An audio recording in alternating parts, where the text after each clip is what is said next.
G'day guys, and welcome to another YouTube lesson.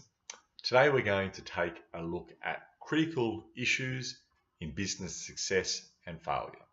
And in particular, we'll be looking at two important syllabus dot points. The first one is the importance of a business plan. And that old saying that we have there, if you fail to plan, then you plan to fail. And the second dot point we'll be looking at is management, staffing, and teams. So let's get stuck into it. The importance of a business plan. Why is it a critical issue that improves the business's chance of success or is likely to lead to failure? Well, it's absolutely vital for a business to have a business plan. It's essential. Can you imagine trying to build a house without a detailed plan? It would just not work. It would be an absolute, disaster waiting to happen. And that's the same thing without a plan for a business. A business plan defines the business. It sets out the business's goals. It describes the strategies that will be used to achieve these goals. Without a business plan, a business will not have its vision clearly identified. It will not know what key goals it wants to achieve. The business will not have any long-term strategies for growth. And it's very important to have in place effective procedures to monitor, review, and make ongoing improvements. It is for all these reasons that a business must have a plan. We know that with small to medium enterprises that close to 75% of them fail in the first 5 years. Without having this plan in place, that's really going to result in your business being one of those that highly likely fail to succeed. Now, often financial institutions or investors or banks, they won't lend any money to businesses who don't have a detailed plan in place. Why? Because they're experienced, they're not idiots.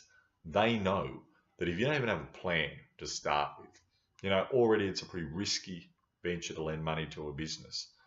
Making it doubly, whatever it may well be, a very high chance of failure rate without that plan. So having a plan in place doesn't guarantee it, but it can be the difference between the success and or failure of a small to medium enterprise. All right, the second dot point today that we're looking at, which is management, and in particular staffing and the teams that you use. It's very important to have good management. It's a critical thing that can lead to a business's success or failure. The manager's role, as I said, is very important, extremely important to the success or failure of a business. Therefore, hiring the right manager, or if the owner is the manager themselves, then they can really make an impact in a positive way or a negative way on the future success of the business. Management must make the best use of limited resources. I talked about the coordinating of resources, and they are responsible for the business achieving their goals. Try and think of a manager's role similar to that of a chef, whose task is to efficiently combine all the resources, the ingredients, to effectively achieve a goal. That goal for the chef would be a delicious meal. Okay, so if they can't put the right mix together, if they don't get their teams to work well together and complete their task, then it's not going to work well. A skilled, competent chef could probably deliver an appetizing meal even with limited resources, whereas an unskilled, incompetent chef would probably serve up a really dodgy looking and tasting meal even if he or she had the best high quality ingredients. And so that's very, very true of a manager in a business. If they're not able to have the right management approach, the right leadership style, they can have the best workers there, and it's not going to work out well for the business. Overall, the most important accomplishments a skilled manager will achieve for a business include the ability. To be a good manager, you need to be able to solve difficult problems, set and help attain important goals, develop attitudes of commitment and ownership of the workers. Want them to want to put in, to want to care. Create a positive business culture through their words and through leading, through inspiring. They want to be able to plan and allocate resources effectively. All of these things are very, very important for a manager to have. If they don't do these things, it's not going to be helpful or useful. A manager also needs to develop and implement schedules and operating plans. All right, staffing. This is part of management syllabus. Point. An effective manager is someone who has the ability to acquire, develop, maintain, and if necessary, separate, which is to fire or retrench their workers. This will often be a key factor in the success or failure of a business. So I want you to be thinking, all right, how, I know what staffing is, it's hiring workers, training them, firing them if we have to. How is this going to help a business's success or failure? So a big part of an effective manager's role is that recruitment, that correct selecting and the training. All of this management must do with care.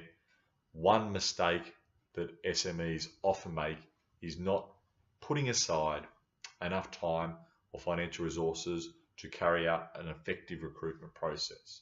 What happens then is you just hire workers that really aren't the best fit for the job. You know, you might be a chef, but you know a lot about cooking, but you've never managed someone before really. You don't know what type of workers to get, and this is where HR recruitment is very important, and where some businesses employ or outsource their recruitment to a third party because they're experts in knowing what to try and find in a worker. If you hire the right workers, then that goes a long way to making sure your business is a success. If you hire poor staff to start with, well, it's probably all downhill from there. It's hard to change things. Teams. If the manager or owner is able to set a flatter structure, remember you've got teams or flat structures compared to a hierarchical structure of the old classical scientific management approach, then they're often more likely to be successful in today's climate. Many businesses are starting to realize that a team approach is a major reason for superior performances of certain businesses. Teams are replacing individuals as basic building blocks or aspects of the organizational structure. And business realize that teams work together, that they each contribute something, and that if one person on their own is struggling with an aspect of work, in a team environment, hopefully they can get the best out of each other and work together to achieve a common goal. All right, guys, thanks for listening and see you next time. Goodbye.